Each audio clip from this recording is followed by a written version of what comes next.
Hello everyone, I hope सभी लोगों के पेपर्स की शुरुआत शानदार हुई होगी। सीए फाइनल ओल्ड कोर्स के हमारे जो स्टूडेंट्स पहली बार न्यू कोर्स में आए, उन्होंने फाइनेंशियल रिपोर्टिंग अपना सबसे बड़ा क्योंकि सबसे नया पेपर एज सच आज दिया होगा। I hope you have done well and I hope the same for all the other students. Coming on to my feedback on the paper based on seeing the paper, my past experiences and some talks which I have done with the students।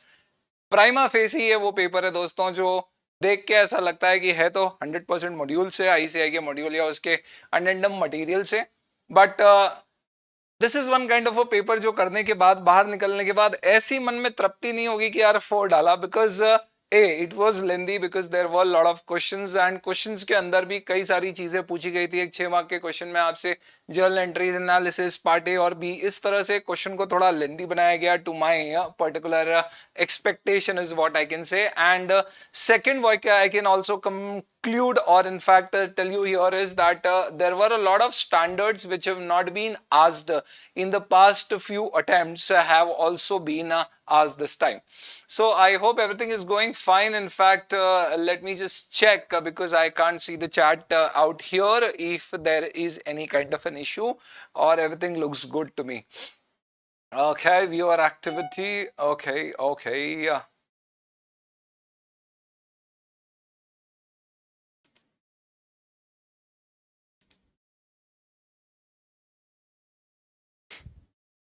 There seems to be some concern. 1 second.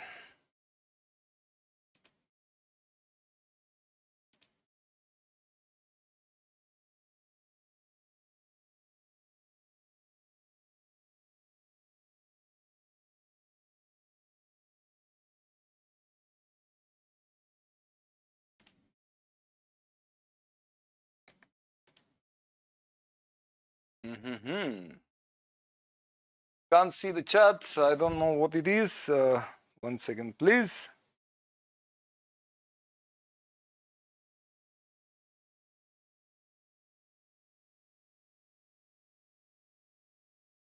Hold on, guys.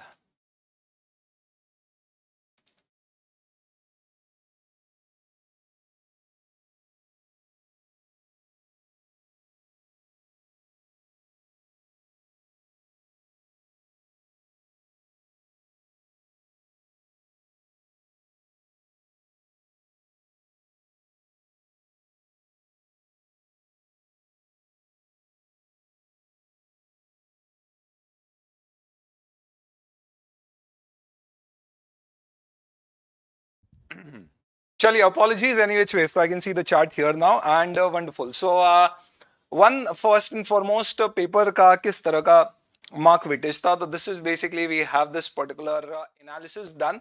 और आप देख सकते हो यहाँ पे कि हर बार की तरह इस बार भी बाजी किसने मारी, financial instrument was on the top.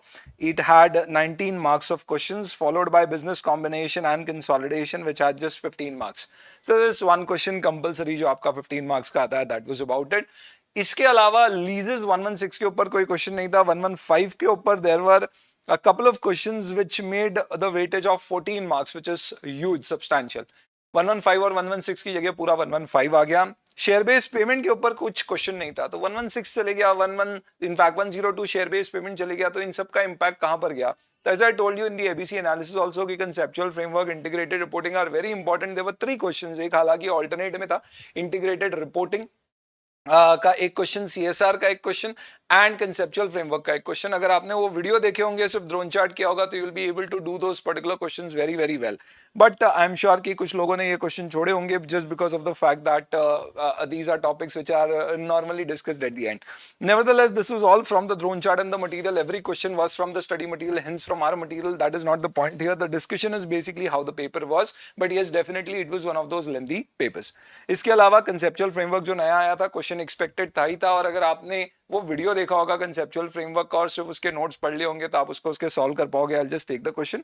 इस बार की हाईलाइट क्या थी, अगर आपको ध्यान हो तो मैंने एक एबीसी एनालिसिस शेयर किया था, और उस एबीसी एनालिसिस के अंतर्गत मैंने कुछ ऐसे इंडेस आइडेंटिफाई किए थे जिसमें पिछले 4 में से एक भी अटेम्प्ट में क्वेश्चन नहीं पूछे गए और कुछ ऐसे इंडेज जिसमें पिछले 4 में से सिर्फ एक अटेम्प्ट में क्वेश्चन पूछा है। और इस बार ऐसे कई सारे इंडेज को कवर किया गया एग्जाम में, यानी दैट सेंस जो इंडेज यूजुअली आते रहते हैं उनके अलावा जो इंडेज थे, जैसे कि बोरोइंग कॉस्ट से बहुत समय से क्वेश्चन नहीं आया था, एम्प्लॉय बेनिफिट से क्वेश्चन कम आए थे, फॉरेन एक्सचेंज फ्लक्चुएशन से काफी समय से क्वेश्चन नहीं आया था, these were government grants 4 attempt से क्वेश्चन नहीं पूछा जा रहा था, these were those particular standard even 105 113 fair value measurement, ये सारे इंडेज से क्वेश्चंस पूछे गए जो कि usually based on past exam paper pattern B category में या सी कैटेगरी में कैटेगराइज होते हैं। इसलिए इस बार की एबीसी एनालिसिस मैंने स्पेसिफिकली बोला था कि I will give a different ABC analysis की पास्ट एग्जाम के बेसिस पे क्या होता है और मुझे क्या लगता है, that I will give you separately in that particular video.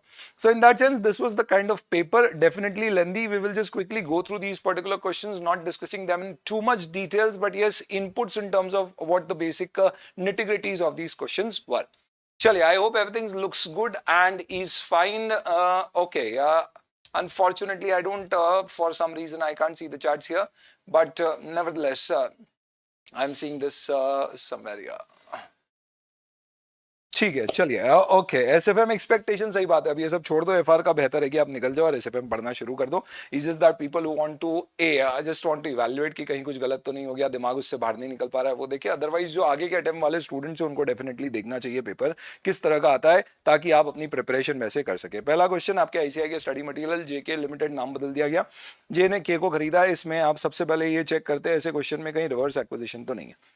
इसमें 75% शेयर्स के लिमिटेड के जे ने खरीदे और एक्सचेंज रेशियो आपको दिया गया है कि हमने अपने 2 शेयर्स दिए इन अगेंस्ट 3 शेयर्स ऑफ के, तो पॉसिबली शायद बहुत बड़ा कैपिटल रिजर्व आ सकता है। आई डोंट नो, आप एक्चुअल कैलकुलेशन करेंगे तो पता पड़ेगा।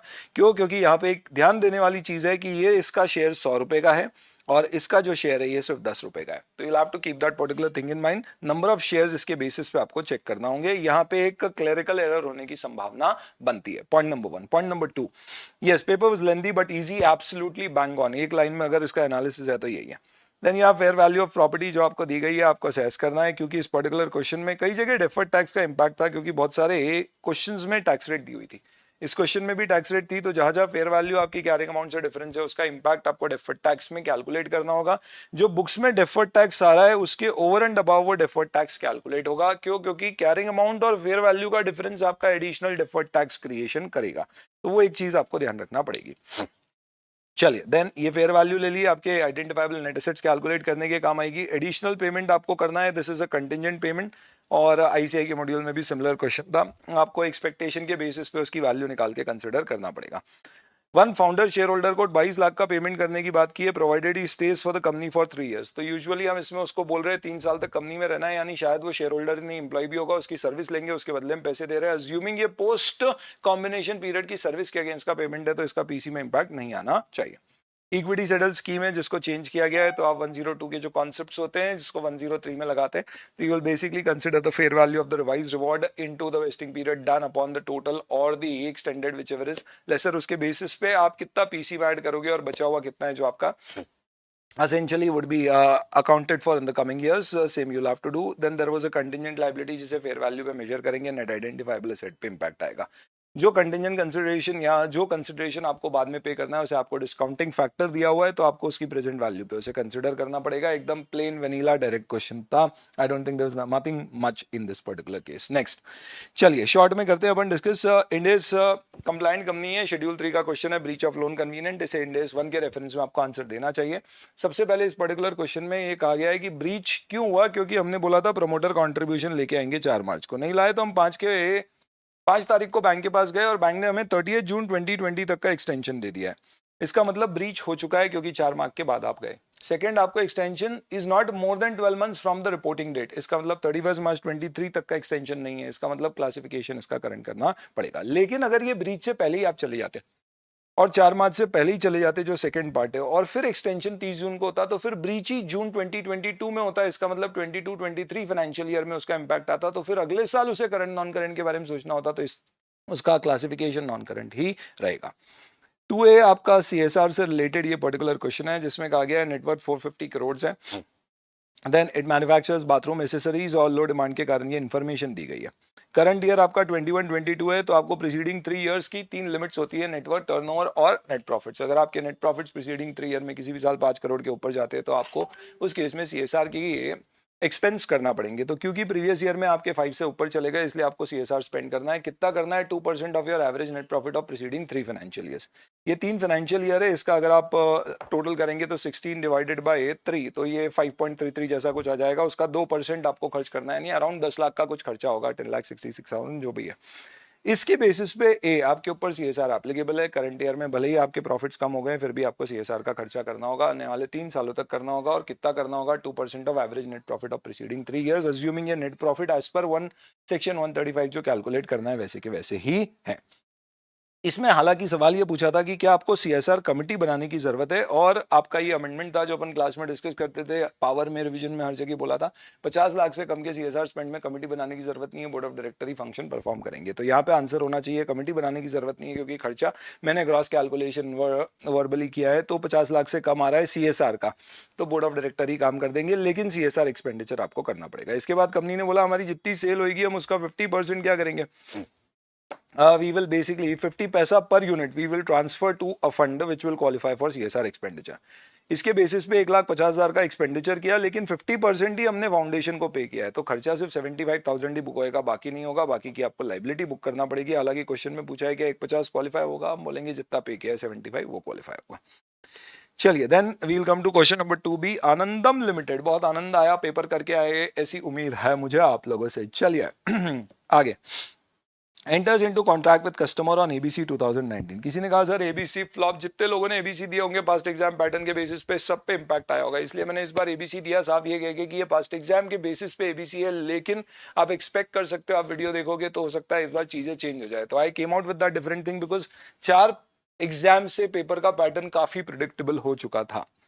चलिए, sale of machine and spare parts, ये तो आपके आईसीआई के स्टडी मटेरियल का क्वेश्चन है दोस्तों। इसमें मशीन और स्पेयर पार्ट दो चीज़ें, ये दोनों separate performance obligation in the same contract. इसमें मशीन सामने वाले ने ले लिए, स्पेयर पार्ट हमने उसके लिए बनाया, पर उसने इंस्पेक्ट कर लिया, एक्सेप्ट कर लिया, अलग से निकाल के रख दिया, उसका कंट्रोल आ चुका है, यानी वो सारी कंडीशन सेटिस्फाई हो चुकी है, जिसके बेसिस पे आप बोल सकते हो कि आपका क्या हो चुका है, you already transferred what the risk and rewards, और रिस्क एंड रिवॉर्ड्स क्या आपका कंट्रोल ट्रांसफर हो चुका है, तो आप रेवेन्यू रिकॉग्नाइज कर सकते हो।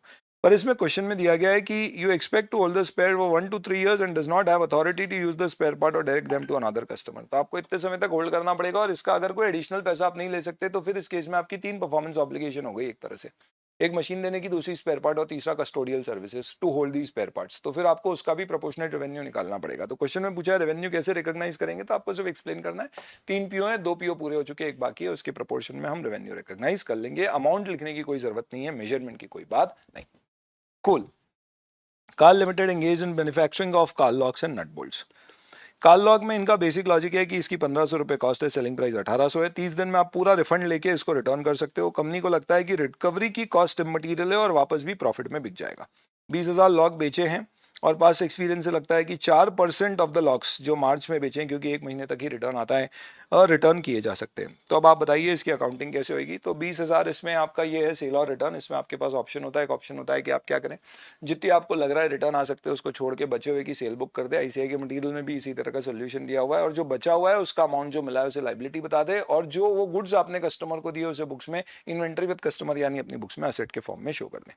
ये मेजरमेंट से रिलेटेड था। वॉल्यूम डिस्काउंट है, इसमें आपकी जो एस्टिमेट है 90,000 क्वांटिटी, उसके बेसिस पे आप बुक करो। अभी कस्टमर ने क्वांटिटी 50,000 से कम ली है, पर अभी समय बाकी है। क्वेश्चन में बुलाए 6 महीने में कितनी लेगा, उसके बेसिस पे प्राइस डिसाइड होगी। अभी 3 महीने ही हुए हैं, और 3 महीने में उसने विदिन 50,000 लिए, तो 200 से बिल किया है, पर हमें लग रहा है कि बिल 190 से होगा, तो जो 10 एक्सेस मिले उसे लाइबिलिटी मान ले, और रेवेन्यू एक्सपेक्टेड बेसिस पे 190 के बेसिस पे बुक कर दें। I am just very quickly discussing these particular questions. 1 April fair value of asset, okay, Ind AS 19 का एकदम बेसिक सा क्वेश्चन है। अगर आपने 19 किया होगा और उसमें डिफाइंड बेनिफिट स्कीम करी होगी, प्लान एसेट्स किए होंगे, तो ये वाले क्वेश्चन आपने कई बार किए होंगे। डायरेक्ट उसका क्वेश्चन है, कुछ करने की खास जरूरत नहीं है। तो आपको ओपनिंग फेयर वैल्यू दी हुई है डिफाइंड बेनिफिट प्लान की, उसमें आप क्या करेंगे, और present value of defined benefit obligation दिया हुआ है। तो एक फेयर वैल्यू ऑफ असेट है, और दूसरा आपका डीबीएस का ऑब्लिगेशन है। कॉन्ट्रीब्यूशन जो मिले 475 और पेड आउट बेनिफिट है, तो ये प्लान में प्लस और माइनस हो जाएगा। जो बेनिफिट पे किए उतने से लाइबिलिटी भी कम होगी, एक यही चीज़ ध्यान रखने की होती है इसमें। करंट सर्विस कॉस्ट आपकी ऑब्लिगेशन को बढ़ा देगी, इंटरेस्ट रेट 5% है जो प्लान एसेट्स पे आपकी एक्सपेक्टेड इनकम होगी और ऑब्लिगेशंस पे आपका प्रेजेंट वैल्यू लाने के लिए इंटरेस्ट एक्सपेंस की तरह ऐड हो जाएगा। क्लोजिंग फेयर वैल्यू दी हुई है, इससे जो भी गेन लॉस एडिशनली आएगा वो ओसीआई एनआर के थ्रू रूट होगा एज एन एक्चुरियल लॉस, और सिमिलरली डीबीएस के क्लोजिंग बैलेंस और इसमें जो डिफरेंस आएगा वो भी ओसीआई एनआर में बुक होएगा एज एन एक्चुरियल गेन और लॉस। चलिए, जेरा limited has a term loan of 1080। Cool. I think things are fine. I'm just kind of okay. For complete renovation, modernization of factory on 1st April 2021. Okay, so this was purely a Ind AS 23 borrowing cost related question. 1 अप्रैल में आपने काम शुरू किया, 30 अप्रैल में complete किया, company को लगता है 12 महीने सब्सटैंशियल पीरियड है, हालांकि वो कंपलसरी नहीं है पर ऐसा ही मानते हैं, तो उस लॉजिक से क्वालिफाइंग असेट का पीरियड है। टर्म लोन 1080 का है, जिसमें से हमने यूज जो किया है वो सिर्फ 910 किया है, बचा हुआ हमने वर्किंग कैपिटल के लिए यूज किया है। तो आपको क्या करना पड़ेगा, आप ये देख के ऐसा बोल सकते हो कि 9, 10 और 170 के प्रोपोर्शन में जो आपकी बोरिंग कॉस्ट है उसे आप कैपिटलाइज और पीआरएल में डाल दो। आगे कहा है कि अगर ये रेनोवेशन 31 दिसंबर पे ही पूरा हो जाता तो ये क्वालिफाइंग असेट नहीं होता है एज पर कंपनी पॉलिसी, क्योंकि वही बोल रहे 12 महीने का पीरियड है, हालांकि ऐसा इंड एस में नहीं दिया गया, तो फिर पूरा खर्चा पीआरएल में डालना पड़ता। जेम एक इंडियन कंपनी है, आई एम नॉट सेइंग कि इसमें जर्नल एंट्री करनी है, प्रेजेंटेशन कैसा करना है, I am just kind of quickly discussing that. 75% share capital 30 सितंबर, entity registered in USA. Ind AS 21 से रिलेटेड क्वेश्चन है। इसमें जेम लिमिटेड एक इंडियन कंपनी ने 75% कैपिटल एक्वायर किया है, किसका, व्यू लिमिटेड का। अब इस पर्टिकुलर केस में व्यू की फंक्शनल करेंसी डॉलर है। 30 सितंबर में हमने जो फेयर वैल्यू नेट एसेट की व्यू लिमिटेड की देखी थी वो 10 मिलियन थी, और पीसी हमने 7.8 मिलियन पे किया for 75% of the net assets. तो एनसीआई को किस पे वैल्यू करेंगे, if I am valuing it at not at fair value और फेयर वैल्यू, उसके बेसिस पे मेरा गुडविल कैलकुलेट हो जाएगा। और एक्सचेंज रेट आपको ईयर एंड का और वो दिया हुआ है, याद रखना गुडविल क्लोजिंग एक्सचेंज रेट पे आती है, तो आप पहले डॉलर में गुडविल निकाल के फिर क्लोजिंग एक्सचेंज रेट पे बुक करेंगे। फिर 1.9 मिलियन डॉलर के गुड्स कुछ सेल किए थे 3.1 मिलियन में during the year. Exchange rate आपको दिया हुआ है, उस समय क्या था और आखिरी में क्या था, 50% वर अनसोल्ड। तो इसके बेसिस पे आपको अनरियलाइज प्रॉफिट निकालना होगा। स्टडी मटेरियल का क्वेश्चन है, डायरेक्टली आप इस तरह से कर पाएंगे। ये दो चीजें पूछी गई थी, गुडविल और अनरियलाइज प्रॉफिट कितना आएगा। X limited issues 1.5 crore rupees convertible bonds. ये नहीं बोला है कन्वर्टेबल या रिडीमेबल है, कन्वर्टेबल है। ये भी नहीं बोला है कन्वर्टेबल ओनली है, तो मुझे लगता है इस पर्टिकुलर क्वेश्चन में ये एक particular matter of doubt. On 1st April 2018 the bonds have a life of 8 years and face value of 10 each। तो 8 साल के बाद ये रिडीम होंगे या कन्वर्ट होंगे, तो कन्वर्टेबल ही दिया गया है। And offers interest at 5% per annum payable at the end of each financial year. Bonds are issued at their face value and each bond can be converted into one ordinary share of X Limited any time in the next year. किसी भी समय आप इसे convert कर सकते हो, ऐसे बोला है। पर 8 साल में कन्वर्ट नहीं किया तो क्या होगा, तो आई थिंक 8 साल में कन्वर्ट करना ही पड़ेगा, रिडम करने की कोई बात नहीं की गई। सिमिलर रिस्क प्रोफाइल की company have recently issued debt with similar terms without the option for conversion at 7% per annum. यानी मार्केट में अगर आप लाइबिलिटी रेज करोगे तो उस केस में आपको क्या रेट ऑफ इंटरेस्ट देना पड़ेगा, 7% आपका रेट ऑफ इंटरेस्ट रहेगा। This is basically what the question is. अब आपको बुलाए जर्नल एंट्री 18, 19 से 21, 22 तक की दीजिए। तो दिस इज 2018 to 21, 22। क्यों 21, 22? Interest expense for all 8 years of life of convertible bonds, तो एक टेबल बन जाएगा और आपको एंट्रीज देना है। If the holder of the bond elect to convert the bond to ordinary share at the end of 4th year after receiving interest for 4th year। अब इस क्वेश्चन को थोड़ा सा सॉल्व करने में एक टेक्निकल ग्लिच आ सकता है। मतलब क्या है इसका इस पर्टिकुलर क्वेश्चन में अगर मैं मानता हूं कि इसमें रिडम्पशन का कोई ऑप्शन ही नहीं है, तो फिर इसमें प्रिंसिपल पोर्शन की आपकी लाइबिलिटी नहीं है, तो आपकी लाइबिलिटी सिर्फ 1.5 करोड़ की फेस वैल्यू मानते हुए 5.5% का ब्याज मानते हुए, क्योंकि 8 साल तक अज्यूमिंग ऑप्शन होल्डर के पास है ना कि कंपनी के पास, आप अवॉइड नहीं कर सकते हो, तो आपको 8 साल की लाइबिलिटी बुक करना पड़ेगी। That's about it. तो आप प्रेजेंट वैल्यू निकाल लेंगे उसकी, तो you will have to calculate 1.5 crore, 5.5% ब्याज देना है इस पे, 8 साल में उतना ब्याज होगा, मार्केट रेट 7% है, उससे डिस्काउंट कर दो, प्रेजेंट वैल्यू आ जाएगी आपकी ये particular stream of cash outflows की, जो आपकी लाइबिलिटी है, बचा हुआ पूरा इक्विटी कंपोनेंट। 8 साल बाद आप प्रिंसिपल को इक्विटी कंपोनेंट में ही जाने देंगे, उसकी लाइबिलिटी नहीं बुक करेंगे अगर ये रिडीमेबल कम कन्वर्टेबल नहीं है, क्योंकि क्वेश्चन में ऐसा दिया नहीं है। होप बोर्ड ऑफ स्टडीज इसका सजेस्ट आंसर उसी लॉजिक पे बनाता है और कुछ गड़बड़ नहीं करता है। एंड देन उसके बाद में फिर 4 साल के बाद में आपने जब 4 साल तक ब्याज पे किया तो अमोर्टाइज कॉस्ट मेथड का टेबल बनते जाएगा। 4 ईयर बाद आपकी जो भी लाइबिलिटी पेंडिंग रहेगी वो पूरी राइट ऑफ हो जाएगी। तो एक तरह से हम ये कहेंगे कि भाई ये क्या हो गया, डी रिकग्निशन ऑफ लाइबिलिटी हो गया, उसका एडजस्टमेंट कर देंगे और जो भी हमने शुरू में इक्विटी कॉम्पोनेंट निकाला था वो पूरा का पूरा ट्रांसफर हो जाएगा शेयर कैपिटल में। If there is any kind of excess that will go to premium, but इसमें ये नहीं बताया गया कितनी फेस वैल्यू के shares and all that stuff, तो आप सिंपली उसको इक्विटी में डाल सकते हैं। Discuss the following in conceptual framework of financial reporting in India. The cost constraint on useful financial information. Video आपने देखा होगा तो अपन ने उसमें पॉइंट नंबर 2 में पढ़ा था कि क्वालिटेटिव कैरेक्टरिस्टिक्स आपको पहले essential qualitative fundamental qualitative characteristics achieve करना है और फिर कुछ एनहांसिंग क्वालिटेटिव कैरेक्टरिस्टिक्स अचीव करना है. इनको अचीव करने के लिए हो सकता है कि कई बार आपको ज्यादा मेहनत करना पड़े और रिटर्न कम मिले. तो कॉस्ट बेनिफिट प्रिंसिपल लगता है जो कहता है कि when the cost of obtaining a particular information to provide to the user is more than the benefit user can get out of it, then in that particular case you may not provide that information. तो ये simple आप 11वीं 12वीं में जो cost benefit principal पढ़ते थे उसके ऊपर डिस्कस्ड है, पर आपको कंटेंट इसका वैसे बनाना पड़ेगा. एग्जीक्यूटिव कॉन्ट्रैक्ट कंसेप्चुअल फ्रेमवर्क में कहा गया है which are equally unperformed by both the parties. ये लिखना जरूरी है और इसकी अकाउंटिंग नहीं होगी unless it is unfavourable favourable. अगर ये अनफेवरेबल है तो फिर subject to recognition measurement conditions of respective standard like Ind AS 37. आप चाहें तो एग्जांपल हालांकि इसमें देने की जरूरत नहीं होती है, you may have to account for it, but तीसरी दो बातें लिखनी थी. Integrated reporting discussing salient 5 features, ये मेरे पास है. कंसेप्चुअल फ्रेमवर्क में ये आपका कॉस्ट रिलेटेड पॉइंट था जो आपको एक्सप्लेन करना था. इंटीग्रेटेड रिपोर्टिंग के सेलिएंट फीचर्स ये आपके कुछ है, आपको यानी 5 पूछे थे तो लिखना था कि प्रॉफिट मेकिंग एंटिटी को फोकस करके बनाया जाता है, प्राइवेट सेक्टर को टारगेट करता है, प्रिंसिपल बेस्ड अप्रोच होती है, इसके अंदर इंडिपेंडेंट इन्फॉर्मेशन आइडेंटिफाइबल होती है, अपने आप में ही ये कंप्लीट इन्फॉर्मेशन देता है, qualitative quantitative financial non financial, और कैपिटल और वैल्यू क्रिएशन की बात करता है. Any which ways it is easy to say this, exam में एकदम से क्लिक होना थोड़ा सा टिपिकल है unless and until you've done it really really well, right? चलिए, I assumed if not convertible principal will be redeemable. I don't know is such mostly जब भी इंस्टीट्यूट ने ऐसे सवाल पूछे पास्ट में तो उसने प्रिंसिपल को फाइनेंशियल लाइबिलिटी मान के ही क्वेश्चन सॉल्व किया है. क्वेश्चन में लिखा नहीं है, हम पहले भी इसके ऊपर क्वेरी रेज कर चुके हैं इंस्टीट्यूट को, but then let's see what happens. तो मुझे ऐसा लगता है कि हो सकता है वो लोग इसे फाइनेंशियल लाइबिलिटी मान के ही क्वेश्चन सॉल्व करेंगे प्रिंसिपल पोर्शन को, but then given the information of the question I would say that you know it's conditions apply kind of an answer. चलो भैया, 2 ग्रांट मिली है. इंडेस 20 का क्वेश्चन है सरकार से. कैश ग्रांट 24 लाख की 31 मार्च 2020 पे हमें मिल गई है. Skill development of employ for a period of 18 month starting from 1 April 2020 तो मिली अभी, और स्किल डेवलपमेंट अगले साल से होगा, तो अभी पूरी डेफर्ड इनकम होगी जो लाइबिलिटी में शो करी जाएगी. Actual cost of skill development program 30 और फाइनेंशियल ईयर इसकी 20 है, तो 3:2 के रेशियो में आप इसे अगले 2 साल में इनकम बुक कर देंगे. तो 24 को 3:2 में इनकम बुक कर देंगे और बचा हुआ अमाउंट लाइबिलिटी हो जाएगा. 10 लाख रिसीवेबल 3 साल में 5, 2 और 3 करके 1920, 2021 और 21-22. इसके लिए आपको 5 गार्डन बनाना है और 3 साल तक मेंटेन करना है.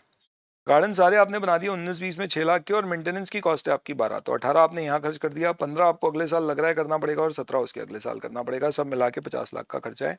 10 लाख की ग्रांट है, 20% ग्रांट है, तो इसका लॉजिक से पहले साल आपने 18 किया है तो उसका 3.6 इनकम बुक कर दो. आपको मिला कितना है 5, तो बचा हुआ 1.4 को आप liability as a deferred income show कर दें. फिर नेक्स्ट ईयर अकॉर्डिंगली कैलकुलेशन करेंगे. एक टेबल बनेगा, इस तरह का क्वेश्चन आरटीपी एमटीपी एग्जाम में पास्ट आपके स्टडी मटेरियल में पूछा जा चुका है, तो इस तरह से इसकी अकाउंटिंग करना है direct. Next, Then you have this 105. This is a disposal group, not discontinued operation. दोनों की अकाउंटिंग सिमिलर होती है. डिस्क्लोजर बढ़ जाते हैं अगर डिसकंटिन्यूड ऑपरेशन होता है. थैंकफुली ये डिस्पोजल ग्रुप है तो आपको डिस्क्लोजर की बात नहीं करना है. 30 सितंबर को डिस्पोजल ग्रुप क्लासीफाई किया है. तो क्या करते हैं डिस्पोजल ग्रुप क्लासीफाई करते हैं, तो इन्होंने बोला है कि भैया इसकी फेयर वैल्यू उस तारीख पे हमने निकाली है, तो लग रहा है 26,000 लाख माइनस 200 यानी 25,800 आएगी. इस लॉजिक से आप जो भी डिफरेंस है उसको लॉस बुक कर दोगे. इसके लिए लॉजिक ये होता है कि सबसे पहले आप इंडिविजुअल एसेट्स लाइबिलिटी जो रिस्पेक्टिव स्टैंडर्ड में वैल्यू की जाती है, जैसे फाइनेंशियल इंस्ट्रूमेंट इन्वेंटरी वगैरह, उसे वैल्यू करके पहले ले आइए. फिर आप लॉस निकाल लीजिए. सबसे पहले गुडविल राइट ऑफ कर दो, तो जो लॉस आएगा उससे पहले गुडविल उड़ा देना. बचा हुआ आप अदर देन वो एसेट्स जो दूसरे स्टैंडर्ड में अकाउंट फॉर या वैल्यू होती है, जैसे कि फॉर एग्जांपल जिसको आप डिस्पोजल ग्रुप में कवर नहीं करते, like current assets, financial instruments, deferred tax, इनको छोड़ के बची हुई एसेट्स एलोकेट कर देंगे. तो प्राइमरली यहाँ पे intangible assets, property, plant, equipment, ये 2 एसेट्स आपको सेट ऑफ कर देना होगा. फाइनेंशियल इंस्ट्रूमेंट्स, इन्वेंटरी इसमें शामिल नहीं होंगे. तो एसेंशियली अगर आपका जो भी लॉस आता है कंसिडरिंग 25,800 है, तो आई थिंक 4,090 या जो भी आएगा, पहले आप गुडविल राइट ऑफ कर दो, बचे हुए को इन दोनों के रेशियो में आप अलोकेट करके राइट ऑफ कर दोगे. फिर उन्होंने कहा कि ईयर एंड में कुछ और चेंजेस हुए हैं और उस कारण से हमारी फेयर वैल्यू फर्दर डिक्लाइन हो गई है. तो फिर अब आपको ये देखना पड़ेगा कि इसमें दूसरी भी कुछ चीजों के डिक्लाइन दिए गए हैं, तो वो चेंजेस के बाद आपका क्या कैरिंग अमाउंट आ रहा है after considering the loss which you had booked on 30 सितंबर. और कोई एडिशनल लॉस है तो वो और बुक करेंगे. गुडविल क्योंकि ऑलरेडी पूरी राइट ऑफ हो गई है, तो इंटेंजिबल एसेट्स और पीपीई के जो रिवाइज कैरिंग अमाउंट है उसी के प्रोपोर्शन में उसको राइट ऑफ करना है. इस तरह से आपको वैल्यू ऑफ एसेट लाइबिलिटी पूछी गई है on these 2 dates, date of classification as disposal group 30 सितंबर और 31 मार्च. चलिए, देन इसके बाद में gold limited manufacturing company prepares financial statement 31 March. 1 April 2021 issued 10 lakh ordinary share 6% convertible bond. एकदम सिंपल सा बेसिक और डायरेक्ट ईपीएस का क्वेश्चन है। इसमें क्वेश्चन में कहा गया है कि आपको डेट इक्विटी कंपोनेंट स्प्लिट करना नहीं है, तो आप सीधे सीधे जैसे आप इंटरमीडिएट में करते थे वैसे ही आपका जो प्रॉफिट है, यहाँ पे ये प्रॉफिट दिया हुआ है ध्यान रखना, तो ये प्रॉफिट आफ्टर टैक्स होगा।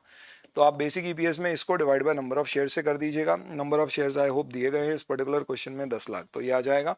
और डाइल्यूटेड ईपीएस निकालते समय आपको क्या करना पड़ेगा, तो you will have to calculate post tax savings, वो कितने पीरियड की होगी जिस दिन से इश्यू हुए हैं तब से। तो यहाँ पे क्या हुआ है, 30 जून को 50,000 बॉन्ड्स कन्वर्ट हुए हैं, तो बेसिक ईपीएस में 30 जून से ये जो बॉन्ड कन्वर्ट होकर इक्विटी शेयर बने ये डिनोमिनेटर में आएंगे, और डाइल्यूटेड ईपीएस में ये शुरू के 3 महीने के लिए भी आएंगे। जो बचे हुए आपके बॉन्ड्स हैं which is I guess what 1 lakh रुपए में से 50,000 क्यों में, तो बचे हुए 50,000 के जो बॉन्ड्स हैं वो for the whole year diluted EPS में आएंगे, बेसिक में नहीं आएंगे। कितने, जितने उसमें नंबर ऑफ शेयर्स बनते हैं और पोस्ट टैक्स सेविंग न्यूमरेटर में ऐड करना होगी। डाइल्यूटेड बेसिक से कम है तो ही उसे डाइल्यूटेड ईपीएस शो करेंगे। चलिए 6800 अनकोटेड शेयर्स है हमारे पास, तो ये फेयर वैल्यू इंड AS 113 का क्वेश्चन है। अनकोटेड शेयर्स हैं तो इसका मतलब इसमें लेवल 1 इनपुट नहीं होगा, तो लेवल 2 इनपुट में हम मार्केट बेस्ड इन्फॉर्मेशन लेंगे। पी रेशो दिया हुआ है, फ्यूचर मेंटेनेबल प्रॉफिट दिया हुआ है, तो इसके बेसिस पे हम ईपीएस निकाल लेंगे। ईपीएस इंटू पी से हमारी शेयर की वैल्यू आ जाएगी। इसमें बोला गया है कि 18% डिस्काउंटिंग देना है, माइनस करके वैल्यू ऑफ द शेयर आ जाएगी। एसएफएम टाइप का क्वेश्चन है। 109 सिंपल डायरेक्ट क्वेश्चन है, तो पीछे के क्वेश्चन एकदम डायरेक्ट है। 12% इंटरेस्ट पे आपने लोन बोरो किया है 20,000 का, और प्रोसेसिंग फीस 1,000 रुपये एडिशनली दिए। 4 हाफ ईयरली इंस्टॉलमेंट में लोन आपका रीपे होने वाला है। तो यहाँ पे आपको हाफ ईयरली है तो इंटरेस्ट रेट आपको इफेक्टिव इंटरेस्ट रेट आपको 6 महीने का निकालना पड़ेगा। तो क्वेश्चन में इन्होंने इफेक्टिव इंटरेस्ट रेट 16.60% पर annum दे के रखा है। इसी को आप बेसिस यूज करके क्वेश्चन सॉल्व कर लेंगे, आपको वो मेहनत करने की भी जरूरत पर से नहीं पड़ेगी। तो ये डायरेक्ट अमोर्टाइज कॉस्ट मेथड का जो क्वेश्चन होता है टेबल बन के, उसको उस तरह से सॉल्व करना पड़ेगा। चलिए नेक्स्ट, सर फास्टर देखेंगे तो पास हो जाएगी क्या? I'm going to give only group 2 still procrastinating my studies by watching this. Have limited owned land property, okay. तो ये आपका इंड AS 41 का क्वेश्चन है। ध्यान रखना, कोई भी लैंड आप खरीदते हो जिसका यूज अनडिटरमाइंड होता है तो उसे इन्वेस्टमेंट प्रॉपर्टी मानते हैं। जब आप उसमें कंस्ट्रक्शन फॉर ऑफिस बिल्डिंग शुरू करोगे जैसा इसमें किया है तो उसे रिक्लासीफाई किया जाएगा पीपी में। जब यूज होगा तब से रिक्लासीफाई होगा, कैरिंग अमाउंट पे होगा, कोई गेन लॉस बुक नहीं होगा। क्वेश्चन में एक और चीज पूछी गई है कि क्या अगर ये पर्टिकुलर प्रॉपर्टी को हम यूज नहीं करते बिल्डिंग बनाने के लिए पर इंटेंशन हो जाता है यूज करने का, तो क्या इसे रिक्लासीफाई करते? नहीं करते। जब तक एक्चुअल यूज चेंज नहीं होता है तब तक इन्वेस्टमेंट प्रॉपर्टी पीपी क्लासीफाई नहीं होती है। इसके सारे आंसर्स हैं। ये लंबा चौड़ा क्वेश्चन है। कंसोलिडेटेड फाइनेंशियल स्टेटमेंट 75% शेयर्स आपने खरीदे डीएचएफ के, 1,20,00,000 शेयर में से 75% आपने खरीदे। उसके लिए आपने बदले में अपने 2 शेयर दिए फॉर उसके 3 शेयर। तो number of share issued into आपके शेयर की वैल्यू ले लीजिए, इससे आपकी शेयर्स जो इशू किए आपने कंसिडरेशन में उसकी फेयर वैल्यू आ जाएगी। तो ये आपका पीसी का एक पार्ट हो गया। कैश पेमेंट आप 30 जून को करने वाले हो फॉर्मर शेयर होल्डर को जिन्होंने शेयर 1 जुलाई को बेचे थे, तो 1 साल बाद होगा, तो इसमें 10% का डिस्काउंटिंग फैक्टर करके ये भी पीसी में ऐड कर देना। 30 जून को कैश पेमेंट 3 करोड़ का फॉर्मर शेयर होल्डर को किया जिसने शेयर बेचे थे, कंटिजेंट अपॉन रेवेन्यू। तो ये पढ़ के आपको पहले क्वेश्चन की याद आ जाएगी। इसमें fair value of contingent consideration को आपको ऐड करना पड़ेगा। 1 जुलाई पे जो फेयर वैल्यू थी ये कंसिडर की जाएगी। बाद में इसका जो चेंज हुआ है क्या ये कंसिडर करना पड़ेगा, तो क्योंकि कैश पेमेंट करना है लाइबिलिटी के फॉर्म का है तो चेंज करेंगे, पर इसका इंपैक्ट गुडविल पे नहीं जाएगा, P&L से एडजस्ट होगा। 1 जुलाई को नाइट आइडेंटिफाइबल एसेट आपको दिए हुए और फेयर वैल्यू दी हुई है, तो आपको इन दोनों के डिफरेंस का डिफर्ड टैक्स 20% से बनाना है। तो क्योंकि आपकी फेयर वैल्यू ऑफ एसेट ज़्यादा है तो डीटीएल बनेगा, तो आप उत्ते का डीटीएल नेट आइडेंटिफाइबल एसेट्स में ले लेंगे। 9 महीने बाद परफॉर्मेंस खराब था तो इम्पेयरमेंट 12.5% का करना है, तो जो इम्पेयरमेंट गुडविल आपकी आएगी उसको आपको इम्पेयर करना पड़ेगा 12.5% से। हालांकि इन्होंने बोला है कि आपको गुडविल दोनों मेथड से निकालनी है। दोनों मेथड यानी एनसीआई को फेयर वैल्यू पे मेजर किया तो क्या, और एनसीआई को अगर आपने proportionate share in net assets पे मेजर किया तो क्या। तो फेयर वैल्यू क्योंकि यहाँ पे दी हुई है आपको एक्वायरी जो कंपनी आप एक्वायर कर रहे हो उसके शेयर्स की, तो उसको आप बेसिस बना के एनसीआई को फेयर वैल्यू पे भी मेजर कर सकते हो और proportionate share in net asset पे भी। तो ये बड़ा लेंदी क्वेश्चन होगा। All the very best. भूल जाइए अब इस पूरे पेपर को और ध्यान दीजिए एसएफएम के ऊपर, बढ़िया करिए। एफआर का पेपर निकल गया, आई एम श्योर ये पहला पेपर वो वाला पेपर है दोस्तों जिसको करने के बाद आपको कहीं 50-60 की चिंता नहीं होना चाहिए। That's what I expect. और ये है तो बस अब आगे बढ़ो और आगे पेपर अच्छे से दीजिए। My all the best wishes for you. Audit के लिए कुछ बहुत ही बेहतरीन आपके एसएफएम के पेपर में आने के बाद आपके साथ यूट्यूब के वीडियो में शेयर करने वाला हूँ। Wish you all the very best for your remaining exams. You have any kind of comments, put it on Telegram, but let's not be on YouTube any further. Rest करिए और फिर जोश के साथ पढ़ लीजिए, इकट्ठे करिए खूब सारे मार्क, फोड़ दीजिए, आग लगा दीजिए। फायर है अपन, फायर झुकेगा नहीं। Thank you.